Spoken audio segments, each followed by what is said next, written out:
of these participants in the parade got here early today, got lined up. They've had a long day already. Make sure that you show them your appreciation for their participation. It is certainly a task pulling this off every single year so flawlessly. It's very organized. There's a lot of dedicated people who have been working on this for months. So yeah, we definitely want to thank all of the organizers and the worker bees behind the scenes.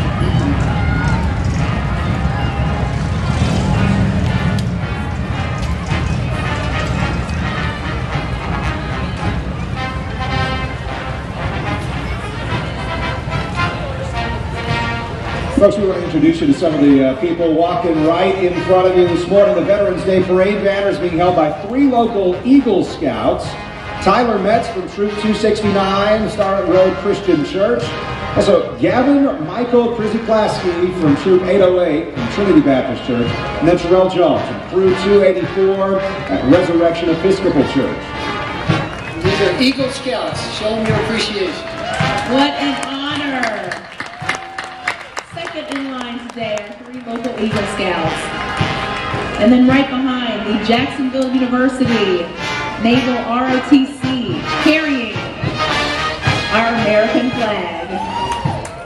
Please welcome the midshipmen from Jacksonville University's Naval Reserve Officer Training Corps. They have celebrated 40 years of dedicated service just a couple months ago on September the 6th. And how about this? We've commissioned over 1,200 ensigns and second lieutenants into the United States Navy and Marine Corps through that program. New officers, of course, go on serving in a wide variety of warfare specialties. That means surface warfare, submarines, naval aviation, nuclear power, many other Marine Corps military occupational specialties, but these really are the leaders of tomorrow in our military. And one of the largest NROTC units in the nation. Notre Dame, I believe, is first, JU is second. All right, something to be proud of. And the Navy Band Southeast, which was established in 1995.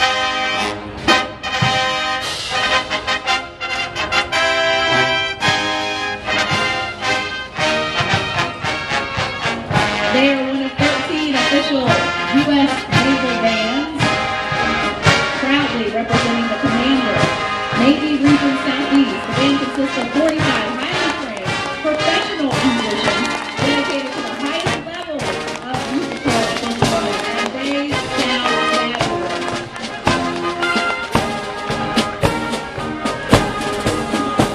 Folks, are proud to recognize Mayor Alvin Brown coming by the grandstand here, the first Grand Marshal in our parade today. Military, very important to Mayor Brown. Military population of almost 250,000 here in Jacksonville. We're going to hear from Mayor Brown in just a few moments. He's going to come join us. The mayor is focused on continuing to make Jacksonville the most military-friendly town in this country, and that is something we are all committed to, because when you think of Jacksonville, what do you think about? Our military. He is committed to our servicemen and women. In fact, he is elevating the military affairs position to a cabinet position. What an excellent way to honor our military. Right behind the mayor, Major General James Tyler is the Assistant Adjutant General of the Florida Army National Guard. He enlisted in 1969, served 10 years as a non-commissioned officer, became an officer, and is now the boss. And First Lieutenant Russell Frame retired from the Marine Corps, entering the Marine Corps back in June 1943. Appreciate you being here today. He was a platoon leader in Okinawa, some of the heaviest fighting there was.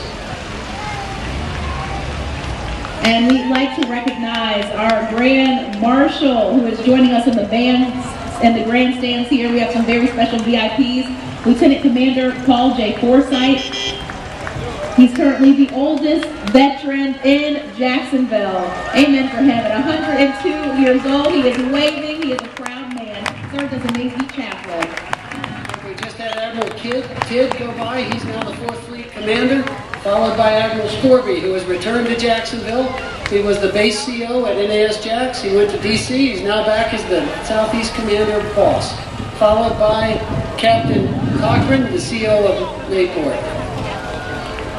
And behind him, Captain McClay, the CO of NAS Jax. We have the senior Navy leadership.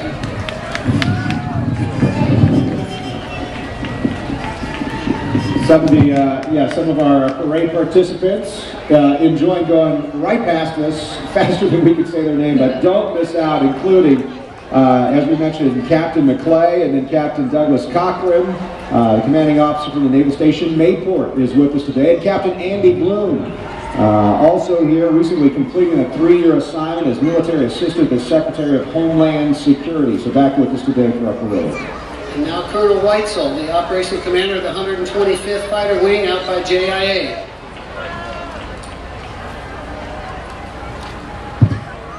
We have some very important VIPs in town today, so we are just honored to have them to participate in this parade.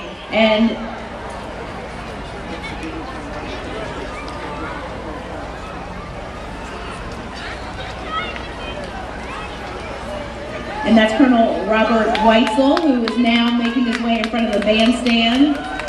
Also a distinguished graduate of Embry-Riddle University in 1997, where he earned a Master's of Aerospace Science. Right here in front of us in this Stingray you see going by, Lieutenant Colonel Clint Barker, Deputy District Command, U.S. Army Corps of Engineers.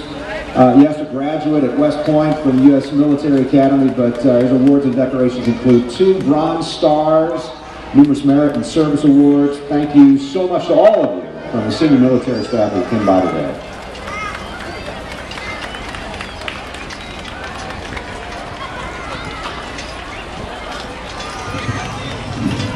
Next, we have our Homeless Veterans Burial Program by Dignity Memorial. This is a horse-drawn caisson, a riderless horse, represents the fallen heroes who have given the ultimate sacrifice for our country. Heritage Giddens Funeral Home and Cemeteries, a Dignity Memorial provider, is honored to serve our veterans and their families with service beyond expectations. And riding in the carriage is a Pearl Harbor veteran, folks, 1941, December 7th. He was there.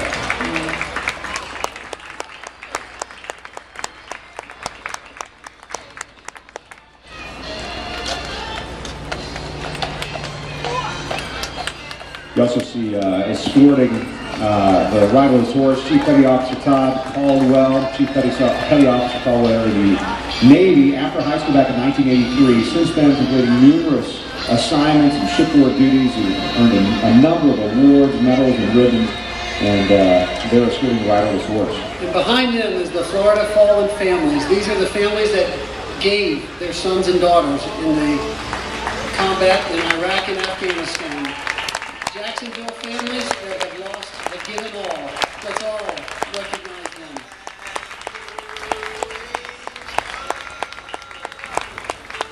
You will find their names on the memorial wall, and every year on Memorial Day we remember them.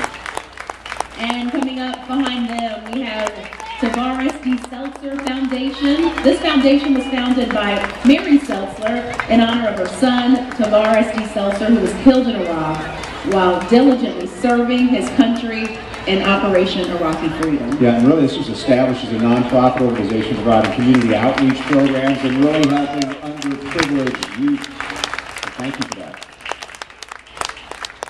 Keith B. Robinson Sports Foundation. This young man has served 6 years in the U.S. Navy. He passed away July 25th, 2008, while actively serving his country. Keith B. Robinson Sports Foundation represents courage, strength, determination, hope, and love.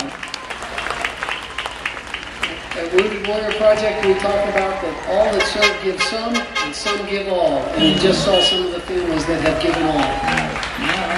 All right, here are some of the Florida Air National Guard military vehicles and equipment coming here with the armored up Humvee right there, created post 9/11, designed to protect our troops from improvised explosive devices, and weighs nearly 10,000 pounds. Yeah, you don't want to mess with that big vehicle. The Avenger Humvee. The Avenger has a pedestal-mounted Stinger on top. It's a missile platform and is an air defense system. Some of the heavy hitters coming through our streets right now. This is armed with 4 or 8 Stinger missiles and a 50 caliber machine gun with a 950 to 1,200 rounds per minute firing rate. Yeah, those Avenger units currently protecting our